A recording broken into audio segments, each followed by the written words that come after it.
واردات اپل کامل ممنوع شد یا اینکه 96% تعرفه روی اپل بریدن و قراره این مثل یه ویروس به همه برندها سرایت کنه؟ بریم این ویدیو رو با هم ببینیم.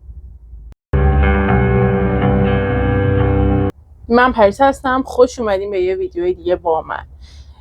ویدیویی که برعکس همیشه نه معرفی محصول داریم نه آموزش.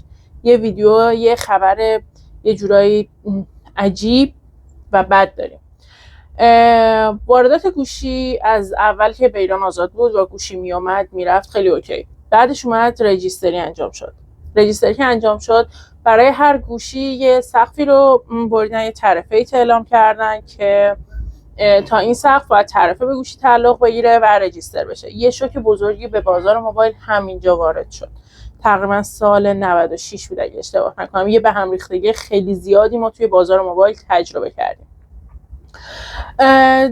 این چند ساله تقریبا میتونم بگم بازار موبایل پیشرفت خوبی داشت، به خاطر اینکه حتی کسایی هم که سنتی تر بودن مجبور بودن موبایل تهیه کنن، به خاطر اینکه هم از پیام رسانا هم خیلی از نرم افزارهای دیگه به خاطر پیشرفت تکنولوژی مجبور بودن استفاده کنن. همینطور کرونا هم که اتفاق افتاد مزید بر علت شد تا مردم بیشتر به سمت این بازار بیان. این بازار رونق گرفت.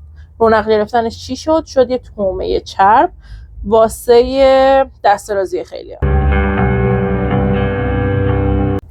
تو رونق بازار موبایل بودیم که اعلام شد قراره تولید داخلی کنیم، یه چیزی حدود 500 میلیارد، اینطور که من خوندم و شنیدم، بودجه تخصیص داده شد واسه یه بومی سازی و تولید تقریبا 1 میلیون موبایل، که من ندیدم چیزی که بتونه این بازار رو هندل کنه. شما اگه دیدین به ما بگین.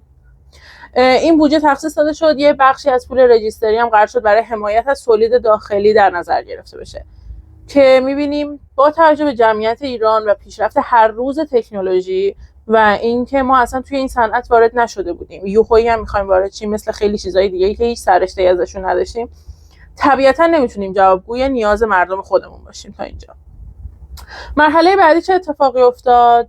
مرحله بعدی اعلام کردن که آیفون 14 رجیستر نمیشه. آیفون 14 یک سال و نیم توی بازار سرگردون بود. خیلی خریدن و هر شیوهی که خودتونم میدونین و دیدین ازش استفاده میکردن به هر شکلی که حالا بود، تا آیفون 15 رونمایی شد و طبیعتا همه منتظر بودن وارد بازار ایران هم بشه دیگه، با فاصله یه هفته، 10 روز، 20 روز وارد بازار ایران شد، ولی اعلام کردن که همچنان رجیستر نمیشه. علاوه بر اون برای تمام فروشگاه ها و مغازه هایی که آیفون 15 داشتن برای فروش و ارائه میکردن برای فروش جریمه بریدن. یه جریمه خیلی سنگین هم برای فروشگاه بریدن که جلوی این گوشی رو بگیرن. گوشی تا سقف $600 اوکی بودن، یه تعرفه نرمال تری، هرچند که همچنان بالا بود ولی نرمال تر بود و روشون اجرا میشد و وارد بازار میشد.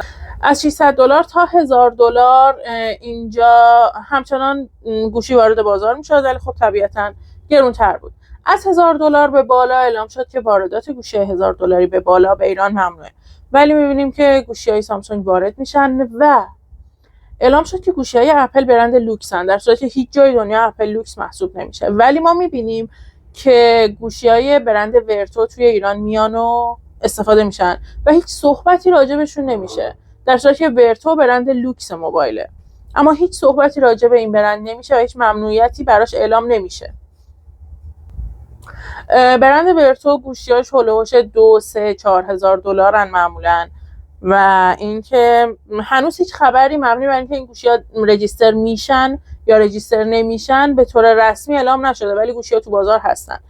اگر قراره که گوشی‌های لوکس وارد نشن، با اینکه اپل برند لوکس نیست، به نظر من اول باید با ورتو برخورد می‌کردن نه اپل. الان تقریبا یه هفته 10 روزیه که خبر اومده روی آیفون 14 و 15 تعرفه اعلام کردن و وارداتش به کشور داره آزاد میشه. تعرفه‌ای که اعلام کردن 96%. یعنی شما یه گوشی که میخری پول یه گوشی دیگر هم میدی. فکر نمی‌کنم خود کمپانی اپل اینقدر سود کنه، یعنی اندازه 96%. به نظر من خودش اینقدر سود نمی‌کنه. اوکی بود تا اینجا. همچنان بازار موبایل به هم ریخت، همه شوکه، چیکار کنیم چیکار نکنیم، تا اینکه تاریخ 8 خرداد یه دونه بخشنامه همه جا دست به دست شد و اعلام شد که واردات تلفن همراه اپل کلا به ایران ممنوعه و وقتی هم وارداتش آزاد بشه سود این، یعنی طرفی که روی این گوشی قرار میگیره که سود بازرگانی قراره بشه، که بازرگانی هم طبیعتا مردم نرمال نیستن، 96% اعلام شده.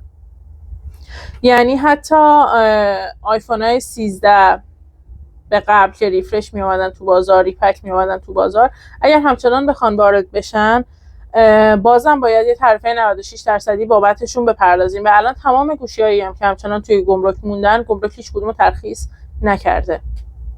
این اتفاقو فکر می‌کنم همه شاهدش بودیم. کجا؟ توی بازار خودرو. بازار خودرو هم اعلام کردن که ماشینای بالای $20,000 یا یورو اجازه ورود به ایران ندارن. اما میبینیم که الان این اتفاق افتاده و بازار خودروی ما کامل از بین رفته و تحت انحصار چه شرکتاییه؟ کیا میتونن این ماشینا رو وارد کنن؟ نگران بازار موبایل خیلی باید باشیم.